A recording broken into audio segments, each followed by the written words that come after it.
వి gold trusted gold buyers. మీరు తాకట్టు పెట్టిన బంగారాన్ని విడిపించి ఈ రోజు ఉన్న మార్కెట్ ధరకు కొనబడును.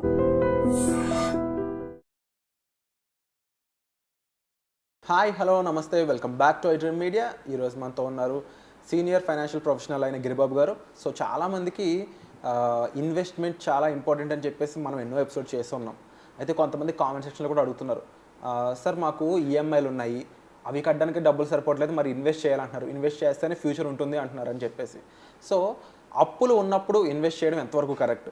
అసలు అప్పులు తీర్చుకోవడం కరెక్టా, ఇన్వెస్ట్ చేయడం కరెక్టా? ఎలాంటి అప్పులు ఏ విధంగా ఉంటాయి? ఓవరాల్గా ఒక కన్క్లూజన్ తీసుకుందాం గిరిబాబు గారిని అడిగి. So let's go into the episode. నమస్కారం గిరిబాబు గారు. నమస్తే అండి. సో ఇక్కడ మన ఆడియన్స్ క్వశ్చన్ ఏంటి అంటే, ఇన్వెస్ట్మెంట్ చేయాలి అని చెప్పేసి మనం ఇంటర్వ్యూస్ చేస్తూ ఉన్నాం, కానీ ఎవరైతే ఇవి తెలియడానికన్నా ముందు ఈఎంఐలతో ఐఫోన్లు కొనడం, ఈఎంఐలతో ఇల్లు కొనడం, కారు కొనడం, ఏదో ఒక వస్తువు కోసం ఈఎంఐ పెట్టడం, అప్పులు చేయడం, పర్సనల్ లోన్స్ ఉంటూ ఉంటాయి. ఇలాంటి డిఫరెంట్ ఆస్పెక్ట్స్లో ఉన్న వాళ్ళు ఇన్వెస్ట్ చేయడం మా వల్ల కాదు కదా, మరి మేము ఏం చేయాలని అడుగుతున్నారు. సో అప్పులు తీర్చారంటారా వీళ్ళు, ఇన్వెస్ట్ చేయాలంటారు? రైట్ క్వశ్చన్ అండి. నార్మల్గా మనము ఈ క్వశ్చన్ని కనుక ఒక 30 years లోపల ఉన్న వ్యక్తిని అడిగితే ఆన్సర్ ఒకలాగా వస్తుంది. 50 years పైన ఉన్న వ్యక్తిని అడిగితే ఆన్సర్ ఒకలాగా వస్తుంది. 40 years ఉన్న వ్యక్తిని అడిగితే ఆన్సర్ ఒకలాగా వస్తుంది. అప్పుడే ఎడ్యుకేషన్ అయిపోయి కెరియర్ బిగినింగ్ చేసి స్టార్టింగ్లో ఉండే ఒక 25 years వ్యక్తిని అడిగి నీకు మామూలు రిటైర్మెంట్ ప్లానింగ్, పిల్లల ఎడ్యుకేషన్, మ్యారేజ్ ఇవన్నీ చెప్పామనుకోండి, ఇవన్నీ వాళ్ళకు అసలు కనీసం వినడానికి కూడా ఇష్టపడరు. వాళ్ళు ఏంటంటే శాలరీ వచ్చిందా, ఐఫోన్ 16 Pro వచ్చిందా, ఇప్పుడు రెడీ ఫర్ నెక్స్ట్ సెషన్కి, నెక్స్ట్ ఎపిసోడ్కి రెడీగా ఉంటారు వాళ్ళు. ఇది పడేసి ఇంకో కొత్త ఫోన్ తీసుకోవడానికి. గ్యాడ్జెట్స్ ఇంకేం కొత్త కొత్త వస్తున్నాయి, తర్వాత వెహికల్స్ ఎట్లా మార్చాలి, కొత్త కొత్త వెహికల్స్ ఏం వస్తున్నాయి, ఇక మూవీస్, తర్వాత వీకెండ్స్, పబ్స్, ఇక అదైతే చెప్పక్కర్లేదు. సో లైఫ్ అంటే ఇది కదా అని చెప్తారు వాళ్ళు. అయితే దీన్ని మనం డినైజ్ చేయలేము. ఎందుకంటే వాళ్ళకు లైఫ్ అనేది ఏంటి, లివింగ్ అనేది ఏంటి, ఒక ఎంజాయ్మెంట్, హ్యాపీగా ఉండడం. అంటే బిఫోర్ మ్యారేజ్ ఫ్రెండ్స్ తోటి తిరగడము, ఇవన్నీ కొనుక్కోవడం, ఎంజాయ్ చేయడం ఒక టైప్ ఆఫ్ ఎంజాయ్మెంట్. పెళ్ళైన తర్వాత వైఫ్, పిల్లలు, ఫ్యామిలీ, ఇదొక ఎంజాయ్మెంట్. అదైపోయిన తర్వాత పిల్లల బాధ్యతలు తీర్చుకోవడం, అదొక ఎంజాయ్మెంట్. అదైపోయిన తర్వాత సొంతిల్లు కొనుక్కొని, సొంతిల్లు మొత్తం అంతా ఈమెయిల్ క్లియర్ అయిపోయి మన ఇంట్లో ఉంటూ మన పేరెంట్స్ తోటి, మన పిల్లలతోటి, ఫ్యామిలీతోటి అన్ని బాధ్యతలు నెరవేరుస్తూ రిటైర్మెంట్ లైఫ్కి వెళ్ళడం ఒక రెస్పాన్సిబిలిటీ. కానీ ఏజ్ పెరిగినా కొద్దీ రెస్పాన్సిబిలిటీస్ మారుతూ ఉంటాయి. సో నేను 25 years అప్పుడు నాకు పబ్లోకి వెళ్ళాలి, సినిమాలకు వెళ్ళాలి, తిరగాలి, వెకేషన్కి వెళ్ళాలి, ట్రెక్కింగ్ వెళ్ళాలి, లాంటి కోరికలు ఉంటే తీర్చుకోకపోతే can you do at 50? Can't కదా, చేయలేడు కదా. మరి అలాంటప్పుడు నేను ఇప్పుడు చేయలేకపోతే 50కి వచ్చిన తర్వాత అడుగు తీసి అడిగాలంటే మోకాళ్ళ నొప్పులు, డయాబెటిక్, ఇంకా రకరకాల హెల్త్ ప్రాబ్లమ్స్ వస్తాయి. అప్పుడు ఏం చేయాలి, డబ్బులు ఉంచుకోను నేను. కనుక డబ్బులు ఉన్నప్పుడు నాకు నేను ఏదైతే లైఫ్ అంటే ఎంజాయ్ చేయాలనుకున్నా అది చేసేస్తాను. సో ఇక్కడ ఛాలెంజింగ్ ఏమొస్తుందంటే, మరి what about your future needs? అందుకనే మన ఫ్యూచర్ నీడ్స్ని ఫుల్ఫిల్ చేసుకుంటూ ప్రజెంట్ యొక్క మన కోరికల్ని చంపుకోకూడదు, అన్నీ బ్యాలెన్సింగ్ చేసుకుంటూ వెళ్ళాలి. లైఫ్ అంటేనే బ్యాలెన్సింగ్. ఆ బ్యాలెన్సింగ్ చేసుకోగలిగినప్పుడే, మీ దగ్గర ఉన్న డబ్బుల్ని బ్యాలెన్సింగ్గా ఖర్చు పెట్టినప్పుడే లైఫ్ అంటే హ్యాపీగా లీడ్ చేస్తాం. లేకపోతే 25-30 ఉన్నప్పుడు మనము 60 లాగా వైరాగ్యంగా మాట్లాడకూడదు, 60లోకి వచ్చినప్పుడు 20 లాగా గురించి మాట్లాడకూడదు. సో ఏ వయసుకి ఆ ముచ్చట అన్నట్టుగా ఏ టైంలో మీ దగ్గర డబ్బులు ఎంత ఉన్నాయి, మీ యొక్క కోరికలు ఏంటి, అవి తీర్చుకుంటూ వెళ్ళాలి. దీనికి ఒక రూల్ చెప్తాను. ఏంటి రూల్ అంటే 80-20 రూల్. 80-20 రూల్ ఏం చెప్తుందంటే, మీకు ఇవాళ 100 rupees ఇన్కమ్ ఉందనుకోండి, అందులో spend 80 rupees for the day. ఇవాళ కోసం 80 స్పెండ్ చేయండి. ఈ 80 rupeesలో మీరు మళ్ళీ దాన్ని 50-30-20 డివైడ్ చేసుకోండి. 50% ఫర్ యువర్ బేసిక్ నీడ్స్, 50% వెళ్ళిపోవాలి. ఇది 80%, అంటే 100 రూపాయలు ఉన్నాయంటే 80 రూపాయలు ఇవాళ స్పెండ్ చేయాలన్నప్పుడు ఈ 80 రూపాయల్లో ఒక 50% వచ్చి బేసిక్ నీడ్స్, ఒక 30% వచ్చేసి లగ్జరీస్. అంటే లగ్జరీస్ అంటే ఏంటి, నేను నార్మల్ వెహికల్ కాకుండా బెటర్ వెహికల్, నార్మల్ ఇల్లు కాకుండా బెటర్ ఇల్లు, పబ్లిక్ ట్రాన్స్పోర్ట్ కాకుండా సొంత ట్రాన్స్పోర్టేషన్, ఇవి లగ్జరీస్. ఇక ఇంకొక 20% నా డిజైర్స్ కోసం, కోరికలు తీర్చుకోవడం కోసం. అంటే నేను ట్రెక్కింగ్కి వెళ్ళాలనుకుంటున్నా, సో డబ్బులు అక్యుములేట్ చేసుకో, ట్రెక్కింగ్కి ప్లాన్ చేసుకో. లేదు నేను ఫారెన్ ట్రిప్ వెళ్ళాలనుకుంటున్నా, ఎవ్రీ ఇయర్ ఒకసారి, ఆ 20%ని అక్యుములేట్ చేసుకో, ఫారెన్ ట్రిప్ వెళ్ళు. ఇవేంటంటే డిజైర్స్. ఇవి వాంట్స్కి, లగ్జరీస్కి బియాండ్ ఉంటాయి. డిజైర్స్ అంటే నేనేంటి, నేను ఎలా ఉండాలి, నా థాట్ ప్రాసెస్ ఏంటి, నేను సపోజ్ పబ్కి వెళ్తే నాకు బెటర్గా ఉంటుంది అనుకుంటే దానికోసం. దాన్ని మన కోరిక చంపుకోకూడదు. ఇక్కడ మంచిగా చెడ పక్కన పెట్టండి. ఫస్ట్ మనం ఎప్పుడు కూడా మంచి గురించి మాట్లాడుకుందాము. ఆ మంచిని ఫుల్ఫిల్ చేసుకోవడం కోసం మన కోరికలు చంపుకోకూడదు, అది నేను చెప్పే ఉద్దేశం. సో ఆ 80% ఏదైతే స్పెండ్ చేయాలో ఆ 80ని 50-30-20 డివైడ్ చేసుకొని, 50 వాంట్స్ అంటే బేసిక్ నీడ్స్, నెసెసరీస్, ఒక 30 luxuries for good living, good life, ఒక 20 for your desires, burning desires ఉంటాయి. సో నాకు మ్యూజిక్ నేర్చుకోవాలి. ఎడ్యుకేషన్ చేసేటప్పుడు నేను విద్యార్థి ఉన్నప్పుడు మా నాన్న నాకు కొనిలేదు, గిటార్ కొనిలేదు, నాకు కావాల్సిన ఇన్స్ట్రుమెంట్స్ కొనిలేదు, కానీ నేర్చుకోలేదు. ఇప్పుడు నా డిజైర్ తీర్చుకోవాలి. So spend 20% for that. నేను ఇంకా వేరే ఎక్కడికి వెళ్ళాలనుకుంటున్నాను, హాలీవుడ్ వెళ్ళాలనుకుంటున్నాను, లేకపోతే ఇంకెక్కడికి వెళ్ళాలనుకుంటున్నాను. Use this money 20%. ఇక్కడికి అయిపోయింది కదా, రిమైనింగ్ 20 ఏది మొత్తం ఉన్న 100లో 80% ఫర్ దట్. ఆ 80లో మళ్ళీ 50, 30, 20. ఈ రిమైనింగ్ 20 అవుతుందో this is for tomorrow. Compulsory రేపు అనేది ఉంటుంది. రేపటి కోసం మీరు ప్లాన్ చేయాలి. Plan this 20% for tomorrow. మీరు ప్లాన్ చేయకపోతే ఇప్పుడున్న లైఫ్ స్టైల్లో ఒక పెద్ద ప్రాబ్లం ఏమొస్తుందంటే, మన పేరెంట్స్ ఏం చేసేవాళ్ళు అంటే 60 years వరకు పనిచేసేవాళ్ళు.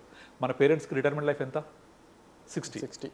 ఇప్పుడు మన జనరేషన్లో రిటైర్మెంట్ లైఫ్ ఎంత? 50-55. నెక్స్ట్ ఇప్పుడున్న 25 years వాళ్ళకి రిటైర్మెంట్ లైఫ్ ఎంత? 40గా అవుదాం అనుకుంటున్నాను. అంతే. అండ్ అన్ఫార్చునేట్లీ రిటైర్మెంట్ లైఫ్ ఏమో తగ్గింది, అండ్ మనం మనిషి యొక్క లైఫ్ స్పాన్ ఏమో పెరిగింది. అంటే మన పేరెంట్స్ 65, 70, 75 చాలా కష్టంగా బ్రతికేవాళ్ళు. ఇప్పుడు improved health conditions, improved medical conditions మనం తొందరగా చావనివ్వరు. మినిమం 75, 80 ప్లస్సే బ్రతికే స్కోప్ ఎక్కువ ఉంది. కానీ అన్ఫార్చునేట్లీ రిటైర్మెంట్ లైఫ్ తగ్గిపోయింది. అంటే మీ రిటైర్మెంట్ మీరు అన్నట్టుగా 40-45 రిటైర్ అవుతే ఇంకా 35 బతకలుతాను కదా. మరి దానికి తప్పనిసరిగా ప్లాన్ చేయాలా లేదా? తప్పకుండా. ఆ ప్లాన్ చేయాలి అంటే మీరు ఇవాళ సంపాదించే ప్రతి 100 రూపీస్లో spend 80 for the day, spend 20 for tomorrow. That's all. ఆ 20 రూపీస్ విల్ టేక్ కేర్. ఈ 20 ఎవ్రీ 5 yearsకి డబల్ అవుతూ ఉంటుంది. లేదా కాంపౌండింగ్ నేచర్ ఆఫ్ 15%లో దాన్ని ఎస్ఐపి చేసుకోవాలి, మ్యూచువల్ ఫండ్ ఇన్వెస్ట్ చేసుకోవాలి.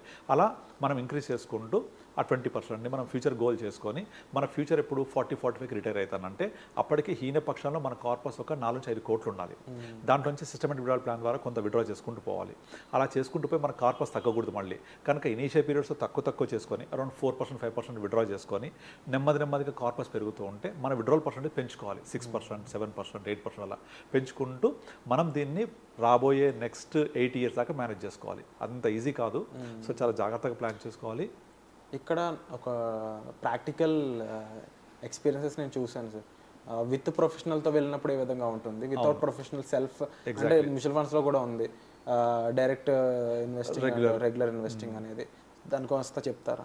యా, నార్మల్గా ఇప్పుడు మీకు నేను చెప్పిన అయితే ప్లానింగ్ ఉందో, ఇక్కడ చాలామంది ఎక్కడ మిస్టేక్ అవుతారంటే, నాకు ఏదైతే ఇవాళ 1 lakh శాలరీ వస్తుంది, నేను 80,000 ఖర్చు పెట్టేసుకున్నాను, 20,000 రేపటికి సేవ్ చేశాను. బిగినింగ్ డేస్లో ఇంకెక్కువ కూడా సేవ్ చేయొచ్చు.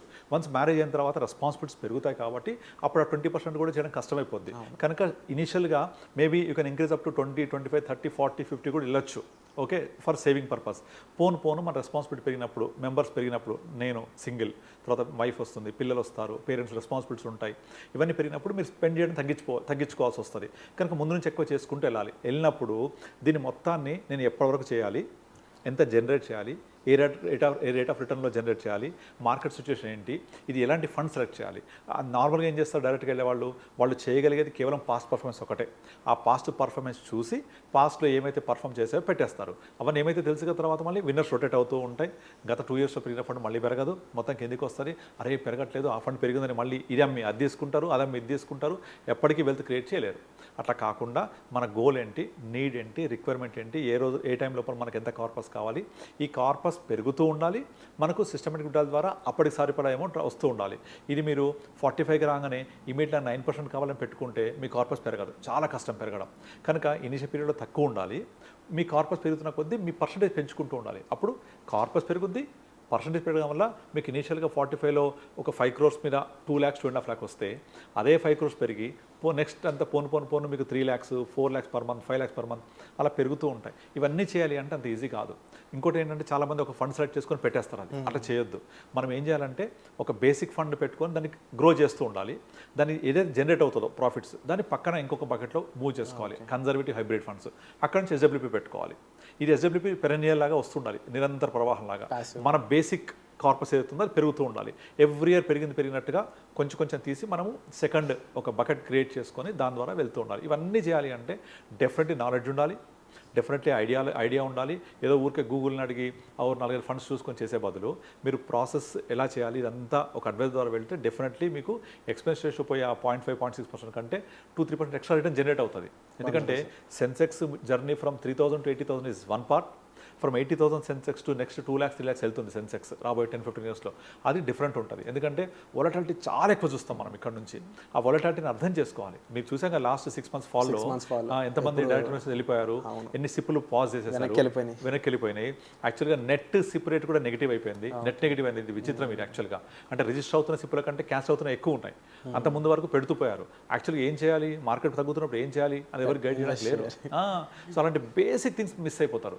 కారణం ఏంటంటే నేను పెట్టిన ఫండ్ 6 నెలలు అయింది పెరగట్లేదు, ఇక పెరుగుద్దో లేదో తెలియదు కనుక నేను తీసేసి మళ్ళీ మార్కెట్ పెరుగుతున్నప్పుడు పెడతా అంటారు. అంటే రైటల్ ఇన్వెస్టర్ ఎప్పుడు కూడా మార్కెట్ హైలో ఎంటర్ అవుతాడు, లోలో ఎగ్జిట్ అయిపోతుంటాడు. అదే జరుగుతుంది, అదే జరుగుద్ది కూడా. కనుక ఒక అడ్వైజర్ ఉంటే no, it will not happen. Adviser is like a mentor, your friend, your teacher, your driver, your guide. So will guide you towards the goal achieve అవ్వడం కోసం. కనుక ఇవన్నీ జరుగుతూ ఉంటాయి కాబట్టి డెఫినెట్లీ మీ యొక్క గోల్ అచీవ్ అవుతుంది. ఇప్పుడు మనం చెప్పినట్టు నేను ఉన్న శాలరీని ఎంజాయ్ చేస్తూ లైఫ్ని లీడ్ చేస్తూ, లైఫ్ అంటే లివింగ్ కదా, హ్యాపీ లివింగ్, గుడ్ లివింగ్ కదా, దాన్ని బ్యాలెన్స్ చేసుకుంటూ ఫ్యూచర్లో మన యొక్క నీడ్స్ ఫుల్ఫిల్ చేసుకోవాలి. అంటే ఏంటి, retirement planning, children education, vacation, ఇల్లు కొనుక్కోవడము, పేరెంట్స్ రెస్పాన్సిబిలిటీ చూసుకోవడం, ఇవన్నీ బ్యాలెన్స్ చేయాలి విత్ 20%. కనుక 80-20 బ్యాలెన్స్తో వెళ్తూ ఉండాల్సిందే. అంతేగాని మొత్తం ఇప్పుడు సేవ్ చేయొద్దు, మొత్తం స్పెండ్ చేయొద్దు. Make it balance. ఈ బ్యాలెన్సింగే ప్రాబ్లం తప్పిపోతుంది చాలా మంది దగ్గర. మీరు ఎవరిని అడిగిన ఏం చెప్తారు, నాకు వచ్చే శాలరీ సరిపోవట్లేదు, వచ్చిన శాలరీ వచ్చినట్టు అయిపోతుంది, 10వ తారీఖు తర్వాత నాకు మిగలట్లే అంటారు. బాస్ అది అన్నీ కూడా నీ ఎక్స్పెన్సెస్ ఇంక్రీజ్ అవుతుంది నీ దగ్గర నుంచి, దాన్ని రెడ్యూస్ చేసుకొని 80% స్పెండ్ చేసుకో. 80% గుడ్ అమౌంట్ కదా. నేను ₹1,00,000 శాలరీ వచ్చినప్పుడు 80,000 స్పెండ్ చేయి, 20,000 రేపటి కోసం పక్కన పెట్టు. నువ్వు రేపటి కోసం 20,000 పక్కన పెట్టకపోతే ఇమాజిన్ యువర్ లైఫ్ ఆఫ్టర్ 45-50 ఇంకా దారుణంగా ఉంటుంది. మరి అవన్నీ ఇమాజిన్ చేసుకోవాలి కదా. నారు పోసిన వాడు నీరు పోయకపోతాడా అంటే, రేపు పొద్దున మనకు సడన్గా జాబ్ పోయింది, పరిస్థితి ఏంటి? Where is your emergency fund? సడన్గా ఏదో కోపం వచ్చింది మనకు, మనం వెళ్ళిపోవాల్సిందే కంపెనీ నుంచి, బాస్కి కోపం వచ్చింది, అప్పుడు మనం వెళ్ళిపోవాల్సిందే. Then what is your life? ఇవన్నీ అర్థం చేసుకొని మన యొక్క ఎక్స్పెండిచర్ ఎలా ఉండాలి, ఇన్కమ్స్ బేస్ చేసుకొని ఎలా ఉండాలి, ఇవన్నీ బ్యాలెన్స్ చేసుకుంటూ వెళ్ళాలి. So balance of income versus investment.